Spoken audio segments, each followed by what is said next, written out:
Hi children, good afternoon to you all. So today we are going to continue with chapter 8, comparing quantities. So in the previous session we have seen introduction part of comparing quantities, right? So today we are going to see the exercise problems. So we have seen the definitions and basics of this chapter in the previous section. So today based on that we are going to see the exercise problems. So I have given you a one word test. So I hope all have done. So I have received some answers and I'm very happy for that. So others, those who didn't complete, so please do it. Okay. So it is like uh, since in the class means I can ask questions. I can ask you to do the problems on the board, but it is not possible, right? So like based on the chapters what I'm teaching, I'm asking the one word answers. So those who are watching the YouTube classes, those who are regularly doing your homeworks, it will be easy for them to attend this exam. Others, at least today onwards, try to watch the YouTube classes regularly and do the exam. Okay, children. So when you are watching the YouTube classes, as usual, keep your rough note and a pencil with you. So whenever I am just explaining, you can do the calculation part. You can write down the steps. You can write down. You can take a note of easy method. All these things you can do it. So keep a rough note and a pencil with you. Now let's continue the session. Okay, exercise problem. First question, find the ratio of the following. You want to find the ratio. So what is the first question? Can you read it, children? Speed of a cycle 15 kilometers per hour to the speed of scooter. Okay, to the speed of scooter 30 kilometers per hour. So what do you want to find out from this question? What do you want to find out from this question? Find the ratio. So speed of a cycle to speed of a scooter. So whether any conversion is needed in this question, like converting meter to kilometer, like that, anything is needed? No, right? Why? Why you don't need to convert? Because both speed of a cycle is 15 kilometers. Check here, it is kilometers. And speed of a scooter 30 kilometers. So here the units are same. So there is no need of any conversion. Just write down the ratio. Ratio to the speed of a cycle to speed of a scooter. So what is speed of a cycle? 15 kilometers. So if you want, you can add one more step like this. 15 is to 30. 15 is to 30, right? So just then write in fraction 15 by 30. Cancel it. 1 15s are 15. 2 15s are 30. So 1 by 2 is equal to 1 is to 2. So if the measuring units are same, then no need of any conversion, just write it down. For example, the same question, if they are asking, find the ratio of speed of a scooter to speed of a cycle. First, they are asking speed of a scooter. So you want to write first the value of scooter because they are asking find the ratio to the scooter to cycle. So first you want to write the value of scooter. Then what will be the answer? Can you say? It will be 2 is to 1, right? 30 by 15. 30 will be in the denominator like that. According to the question, you have to write the ratio. Okay, children, is it clear to you? And for one important thing in ratio, you have to keep in mind the units. If both the units are of same, only we can compare the quantities. If the units are different, we are not able to compare the quantities, then what you have to do? You have to make the units same. Okay, that is very important part in ratio. Don't forget it. Whenever you see a ratio questions, just first check the units. Then according to the given, you have to write it down. If they are asking scooter first, then you have to write the value of scooter first. Don't write their cycle. Okay, that also you have to keep in mind. Next one, 50 pies to rupees 5. So find the ratio of 50 pies to rupees 50 pies to rupees 5.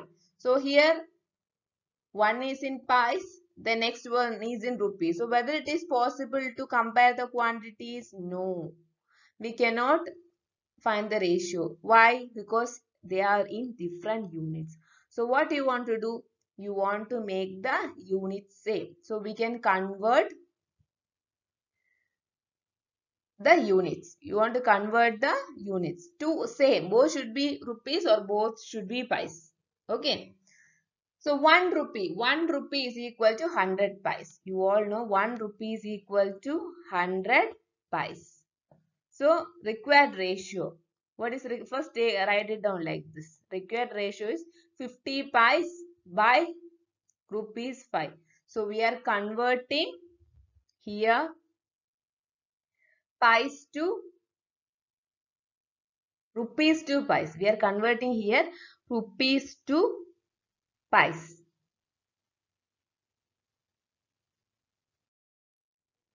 So here one is in pies, another one is rupees. So we want to convert this rupees to pies. That is easy. Okay. Converting rupees to pies is easy. So I'll teach you an easy method to convert big units. To convert big units to small units, we need to multiply. So here 1 rupee is equal to 100 pies. So big units to small, converting big units to small units means we have to multiply. So here you will multiply by 100. Here you will multiply by 100. So here we are converting rupees to pies. If you are converting pies to rupees, then what you will do? You will divide by 100. 50 divided by 100. So that is little more difficult, right? So we can convert here rupees to pies. We can convert here rupees to pies. Okay. So 5 into 100, 5 into 100, 500, right? 5 into 100 is 500. So that's 500. So 50 pies and 500 pies. We are converting this rupees to pies. So 50 pies by 500 pies. Then cancel it. This 0 and this 0 get cancelled. Then 1 5 is 5. 10 5s are 50. So 1 by 10. So ratio is 1 is to 10. Okay, so here only one step we are doing extra. We are making the unit same. Okay, children. So now let's see the next part. Next one, convert the following ratio to percentage. You want to convert ratio to percentage. So like these problems already we have learned in grade 7, right? In there comparing quantities one chapter was there. There we have detailedly learned about all these conversions, right? So just recall it. Okay. So you want to convert a ratio to percentage means first write this ratio. 2 is to 3, write in fraction. 2 by 3. You want to convert to percentage. So into 100 percentage. Into 100 percentage. Now 2 into 100, 200. 200 divided by 3. So you can write in mixed fraction or else you can write in decimals. You can write in mixed fraction or else you can write in decimals also. Just check it. 200 divided by 3, right? 6 threes are 18. So 10 minus 8, 2. So bring this 0 down. Again 6 threes are 18. Again 2 balance, right? So you can write like this. 66 2 by 3 percentage. This is also correct. Or else you can write in decimals. That is also correct. Just put one decimal point. Add 1 0. Again 6 threes are 80. Again 2 balance, again 0, then again 6, like that it goes on. Okay, so 66.6 percentage, or else you can write 66 2 by 3 percentage. Both are correct. Better try to write in decimals. Okay, children. So this is how we want to convert the ratio to percentage. Okay, now let's see the next topic. Next question. 72% of 25 students are interested in mathematics. How many are not interested in mathematics? So, what is given in the question, children? 72% of 25 students. So, total number of students, what they have given? 25. Okay. From this question, what you understood? So you can write it down. What do you understand from this question? From this you have understood total number of students is 25. In that they have given in percentage. Okay. 72 percentage are interested in mathematics. So percentage of students who are interested in mathematics is 72 percentage. Okay. So you can write, just I have written here little more detail. So you can write in your own words, no problem. So you write it down now. So total number of students is equal to 25. Next, what you will write? Percentage of students who are interested in mathematics. Write it down. Percentage of students who are interested in mathematics is equal to how many percentage is given in the question? 72. 72 percentage of students are interested in mathematics. So, you know total number of students is 25 and 72 percentage are interested in mathematics. So first we should find the percentage of students who are not interested in mathematics. Then it is easy to find the exact number. Right? What you want to find out? How many are not interested in mathematics? So they did not ask percentage. Those who don't not interested in mathematics, they are not asking the percentage. They are asking the exact number of students. So first we will find the percentage of students who are not interested in mathematics. So percentage means what, children? The total 100, right? Percentage means 100. So from 100, 72 percentage they are interested in mathematics. So how you will find the percentage for not interested, who are not good in mathematics? 100 total, right? Percentage means total percentage is 100, right? 100 minus 72 percentage. So 100 minus 72, check whether you are getting 28 percentage. So 28 percentage of students, they are not good in mathematics. Now we want to find the number of students who are not good in mathematics. So number of students who are not good in mathematics, we know the percentage, right? 28 percentage. Write 28 percentage in fraction. So 28 by 100. 28 by 100 into total number of students. Into total number of students. Into total number of students. What is total number? 25.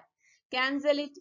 You can cancel 25 and 100 by 5 table, or just if you want you can 28 and 100 you can cancel by 2. So cancel it and check whether you are getting the answer 7. Check whether you are getting the answer 7. I hope you are getting 7. So therefore 7 students are not good in mathematics. Okay, first you have to read the question.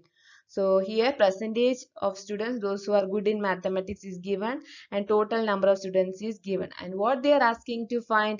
They are asking to find how many are not interested in mathematics. So already we know the percentage of students who are interested in mathematics. So it is easy to find the percentage for not interested student, right? Percentage means 100, right? Total. So 100 minus the given percentage. You will get the students those who are not interested in mathematics. Then it is easy to find the number, right? 28 divided by 100 into total number of students in the class. Then cancel it and write it. Okay, children. Now let's see the next problem. Okay, this is a practice work problem. Okay, children. So just I'll give a small hint. You can do the calculation part. Okay. A football team won 10 matches out of the total number of matches they played. If their win percentage was 40, if their win percentage was 40, then how many matches did they play in all? So what do you understand from this question, children? So you take a football team and they have won 10 matches. We can take we can take our Lich team. Okay, he's very good in football. So his team has won 10 matches. So they have played many matches. From there, they won. When they count, they won 10 matches. So we don't know the total number of matches. Okay, so only they won 10 matches. Only that number we know. So we can write the matches they won is equal to 10. Write it down. The matches they won is equal to 10.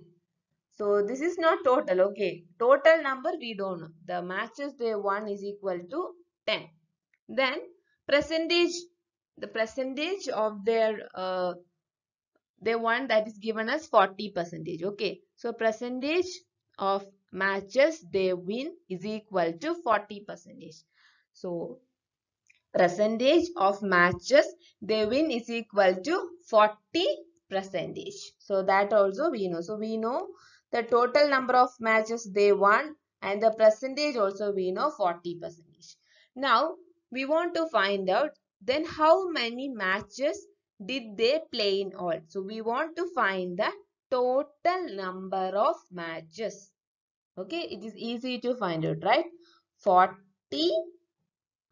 means 40 by 100 into whether I'll write here 10. Yes or no? No, right? Because 10 is not total number of matches. Only some matches they won, right? Only that number is given. Total number of matches we don't know. So into total number of matches is equal to 10. Okay. Now 40 by 100 into total number of matches is equal to 10.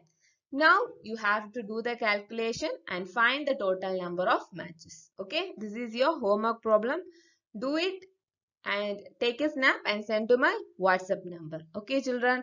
Now let's see the next problem. Next question. If Chameli had rupees 600 left after spending 75% of her money, how much did she have in the beginning? For example, you can take yourself as an example. Okay. You went for you had some total amount of money. Okay. Maybe you didn't count. Okay. You didn't count. So you had some money with you and you went for shopping. And you after returning home you found out you have only 600 rupees with you. So you know the percentage of money you have spent there. Okay, so 600 rupees is left after spending 75% of her money. So 75% has we spent for shopping. Okay, how much did she have in the beginning? So we want to find the total amount. Okay, total money we want to find. So what are the things given in the question? Percentage of money Chameli spent. So what is the percentage of money Chameli spent? 75%. So we can find out the leftover percentage, right? So money left, percentage of money left, it is easy to find out. Just we have done, right? The total percentage means 100, right? So 100 minus the given percentage. So 100 minus 75%. So we got percentage of money left. Okay, we want to find out the total amount we want to find out. So what are the things given in the question? Only 600 rupees she has and 75% of her money she has spent. So now we found out the percentage of money left was 25%. So 25% remaining money was 600 and for that percentage also we have found out as 25%. Okay, so according to the question we want to find the total amount. So leftover percentage is 25, right? So 25 by 100. 25% means how you will write 25 by 100 into total money. We don't know the total amount. So into total money is equal to 600. 600 is the leftover money. Okay, this is what we have now. 600 only we have now. We want to find the total amount. So equation method. Total money is equal to 600. When you bring this 25 by 100 to the right hand side, we'll write in reciprocal. So we can cancel it, right? So 125s are 25, 425s are 100, right? Now 6 into 4, 6 fours are 24. Then how many zeros are there? 2 zeros. Write it down. So we got, what is the total money she had? 2400 rupees. Okay, 2400 rupees she has with her. That is the total amount. So when you see like this question, maybe they'll give the percentage of money what they have or percentage of money. So immediately you find out the leftover, because percentage means always it is 100. So 100 minus the given percentage, you will get the remaining. Then it is easy for the calculation. Okay, so read the question carefully. First thing, you want to take and write the given items. Then it is easy for the calculation part. Okay, children. Now let's see the next problem. Next topic is finding discount. So what is discount, children? You have seen during the festival times, they'll be keeping in shop, there is a discount. Then online shopping, a discount of 40%, flat sale, 50% discount. So what is discount? Discount means reduction given on the marked price. So I'll say an example. If you are going to a shop and you want to buy a bag and you're seeing that. So when you took that bag, you will be seeing there one price, right? That is marked price. And maybe the shopkeeper will be saying, so we'll give some reduction or we'll give some discount to this bag. So that is the sale price, the discount on amount they'll be saying, right? For example, the bag is for 800 rupees, means they'll say, okay, they'll reduce 100 and they'll sell it for 700. That is the sale price. Okay, discount is a reduction given on the marked price of an article. Okay. We can find the discount by subtracting its sales price from the marked price. So what is the formula if the marked price is given? So we can take marked price as the base. So what is the formula? Discount is equal to marked price minus sale price. For example, the marked price for a bag. The marked price for a bag is 800 rupees. Okay, 800 rupees you think it, and they told they'll give it for 700. They told they'll give it for 700 rupees. So how you will find the discount? Discount is equal to 800 minus 700. So what is the discount amount you got? 100. So this is how you want to find out the discount when the marked price is given. Okay, let's see one example. So here, see here children, an item marked as rupees 840. So what is the marked price? 840 rupees and sold for rupees 714. So this is the sale price. What is the discount? You want to find out the discount and discount percentage. Okay. So what is the formula? Marked price minus sale price. So 840 is a marked price minus the sale price. So what is the discount rupees we got? 840 minus 714, 126 rupees is the discount. So why we are going for discount? Why shops used to give a discount? Because they want to attract the customers or they want to sell the old items. Stock they'll be having, right? So for that they'll go for this discount. Okay, children. So this is how, when the marked price is given and sale is given, means this is how you can find out the discount. Let's see how we are finding the discount percentage. Okay, let's see how we are finding the discount percentage. So what is the discount amount we have calculated? 126. So what is the marked price? 840. So how you will find out the discount percentage? Discount percentage is equal to discount, what is the amount? 126 divided by the marked price, divided by marked price, right? 840 into 100 percentage. So cancel it, you'll be getting 15 percentage. So 15 percentage is the discount amount. 15 percentage is the discount percentage. Okay. So 126 was the discount amount. So if discount amount is given in the question and marked price is given in the question, means how you will find out the discount percentage? By using this method, you will find out the discount percentage. Okay, like this many problems are there. How to find the sale price? So when you see the exercise problems, when we start doing the exercise problem, you will be more clear. So keep in mind, if market price is given, means how you will find out the discount, and if discount and market price is given in the question, we will use this method to find out discount percentage. Okay, so there are different types of problem. We will see that in the next section. Okay children, so please watch the YouTube classes and try to do your homeworks. Thank you children, have a nice day. See you in the next session. Bye bye.